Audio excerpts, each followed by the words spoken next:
Hi, this is Leanne and from the heart. Today, I just wanted to do a little mini episode on something that is apparently kind of being talked about and asked about in childbirth prenatal classes, and that is the question of, is synthetic oxytocin associated with having depressive symptoms in the postpartum? So, what that means is there is this hormone of oxytocin that we all produce depending where we are in our lives and what's happening. So it's we produce it more. So when we are bonding, when we are in labor, having orgasms, the at the onset of breastfeeding, it we produce oxytocin. So it is considered the bonding hormone is very associated with motherhood, but it is a hormone that we all produce. Um, and when it comes to synthetic oxytocin, it is often administered in labor, and it's actually very unlikely that someone does not get it at all in labor. So there is induction and augmentation, which are almost the same thing because they're administered the same way. So induction just means that your labor started with what we were doing to provoke labor. And induction means that your labor had already started, but then was decided that it needed a boost.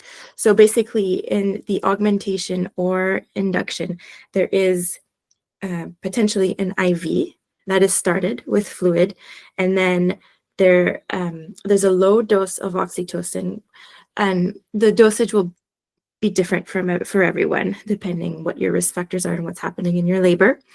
But there will be a small dose of oxytocin that will be started and then will be increasing with time until your nurse or your midwife believes that there is adequate contractions that are strong enough to change your cervix and bring your baby out into the world. And that is very common and has been on the rise. If we look at every decade, the amount of induction mainly has been increasing, and the amount of indication or reasons to be induced is increasing as well with time.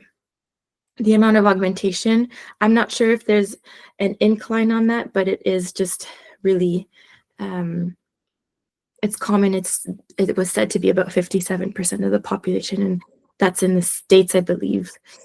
Then the other reason why people would receive oxytocin in labor is for the prevention of hemorrhage. So if you have a physician, it's kind of given to you automatically.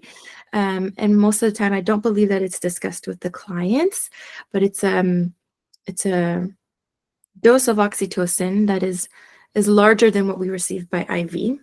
That is there to help contract the uterus and then have the placenta be born earlier. The studies on that are controversial, and maybe I'll do an episode just on the postpartum management of birth, so the part on placenta and the reduction of postpartum hemorrhage.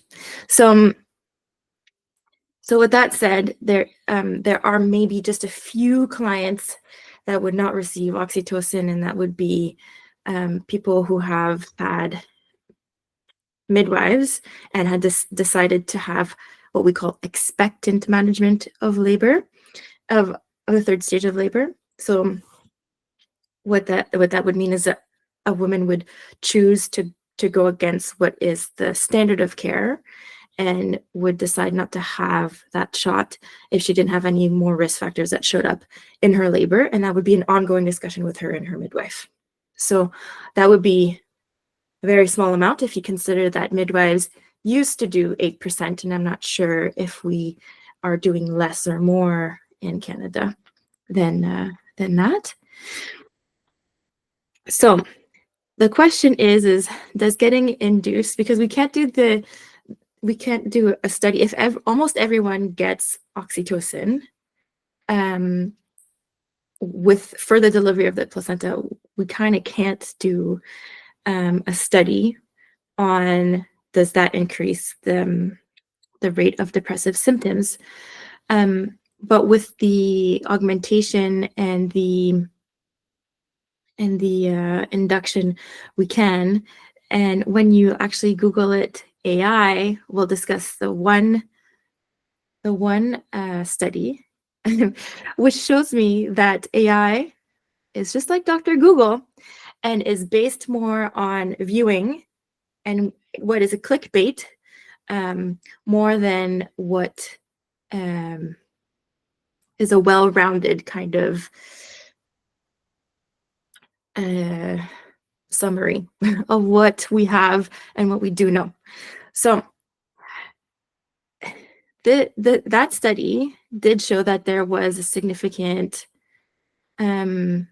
association with the administration of synthetic oxytocin in labor and having depressive symptoms or anxious symptoms in the postpartum. So the postpartum, just for everyone to know, is the first year.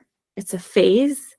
It's not a bad thing. It's a phase that is after you stopped your baby is born, you start the postpartum phase for the next year of life. What is a diagnosis would be postpartum depression, which would mean that you have depressive symptoms in the first year of life, or postpartum anxiety, which is actually more common than depression, both in the postpartum and in the general population. So what I was also reading was that there's not just this one study, but there are actually 4 that I could find. So 2 of them did show that there was an association with the administration of oxytocin in labor and having depressive symptoms later on.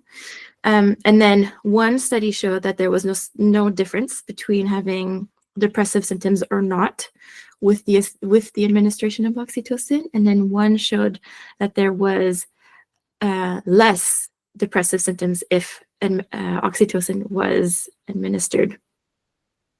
So at the end of the day, it's that we can't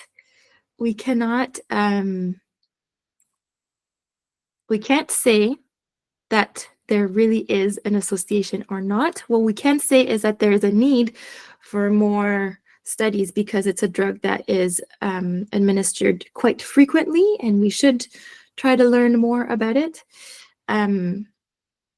So that's what we can say, basically. In the world of psychiatry, apparently, there is a lot of debate on the role of oxytocin and mental health and certain diagnoses. They are looking at autism to schizophrenia.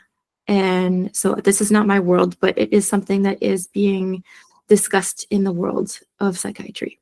So, and it's actually really not discussed in the world of obstetrics, where we administer it. What we know about oxytocin is that oxytocin helps us contract certain muscles, and that is the only thing that we truly know about oxytocin.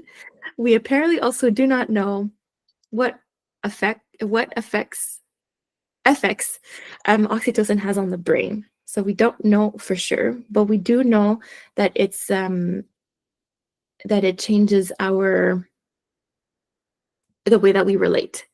It increases the amount of protection that we want to provide to the people that are familiar to us, and it makes us feel very bondy. So, one thing that I used to say to my clients was, when things are not feeling so great, with the changes that a baby brings, so much anxiety, lots of questions happen. You don't know if you're doing everything right. You don't know if your baby's behaving normally just because maybe it's your first one, and things change every day with a baby in the first week, right? So I would just tell clients, like, get in diapers and then get in bed. Mom, dad, or the partner, and baby. and just cuddle. And it does bring things down because it increases oxytocin, and that's what we need right after a baby is born for breastfeeding, for contracting the uterus, probably lots of other things that we don't know as well because we don't know everything. And science is very limited, even though it's great. It's a great tool and gives us a lot of answers for questions that we might have, but those things all change. So, okay, what else here?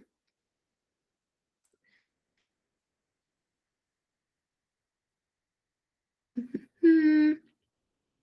Yeah, so there's a lot of questions in my head about why it may be that it could have an association with mood disorders in the postpartum.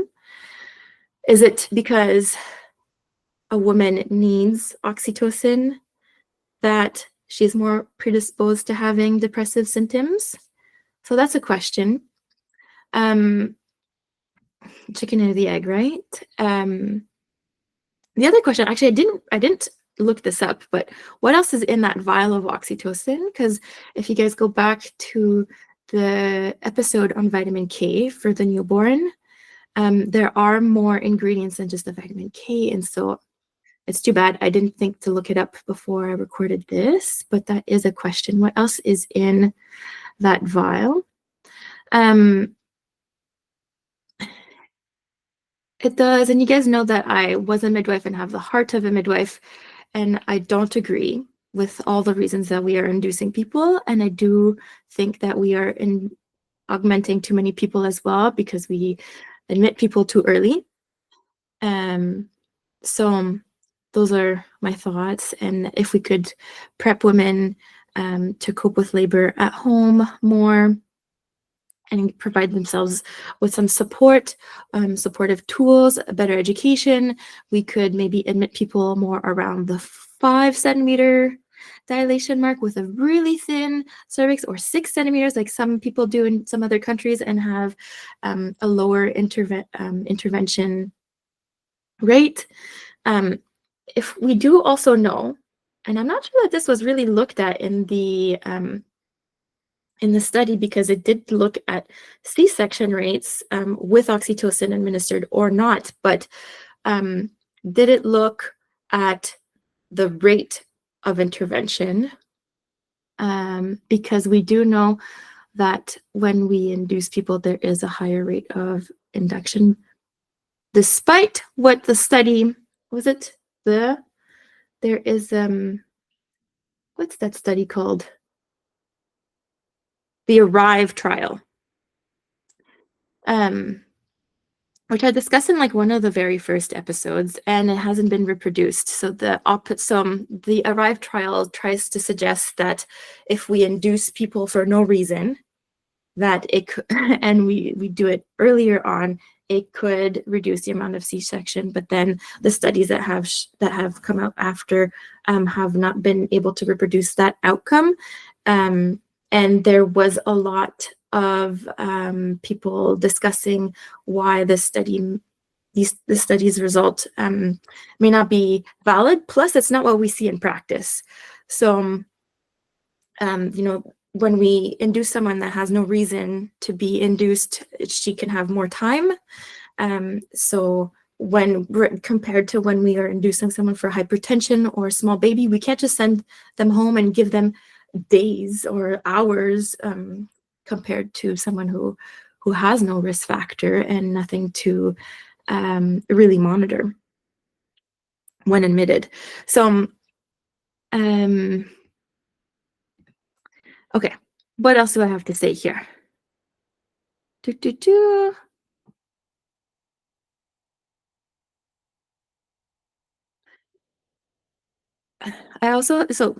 other questions that I have is, could prostaglandins affect mood later on in the postpartum phase? All drugs have effects that we don't know of.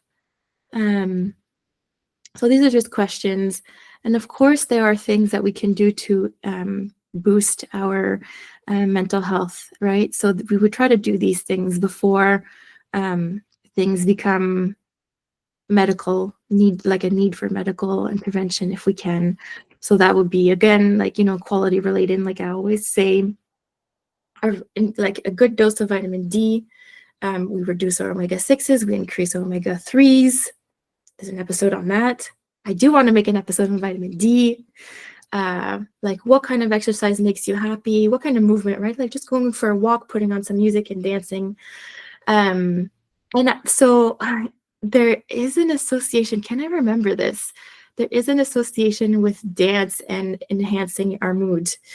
I will try to post that in the links because, anyways, I posted that in my Instagram stories, and it is in the highlights now.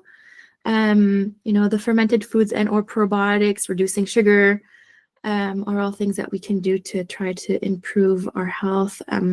And honestly, like trying to enhance our support, and going to mom groups. And when you have your boohoos, like have them with someone else and then realize you're not alone. A lot of people have boohoos, and that's okay. And we all have our moods, and our hormones do change a lot. And we are not in a, we don't live tribally. We live very individually, and that's not the way that this is all supposed to happen. Being at home and having just two people trying to feed a baby and figure out this little baby. So we're meant to have more support than what we are doing today. So if you have ways of doing that for yourself, do them. And let abundance come in. Like let yourself receive. People want to make food for you, and they want to make a food train for you, and they want to freeze food for you, and they want to be there for you. You just had a baby. You brought hope into the world. People want to do stuff for you. So let that happen. Like bring it in. Don't feel bad for people who are doing stuff for you. One day you'll do stuff for them. So, and of course we want to reduce like our cortisol levels when we can. So that's again the bonding and reducing our expectations, like staying in bed, going for little walks if it's been like a week after your birth. And you don't need to be the queen of doing everything perfectly, and you can have a messy house for a week. It's okay. Or more than a week. Yeah. So, okay. That's what I have gathered. There will be the abstracts and or the whole studies in links in the episode. And even though the answer to the question is we need more research, and that's all I can tell you. I hope it gave you food for thought, and that it answers the question to some capacity. Have a good day.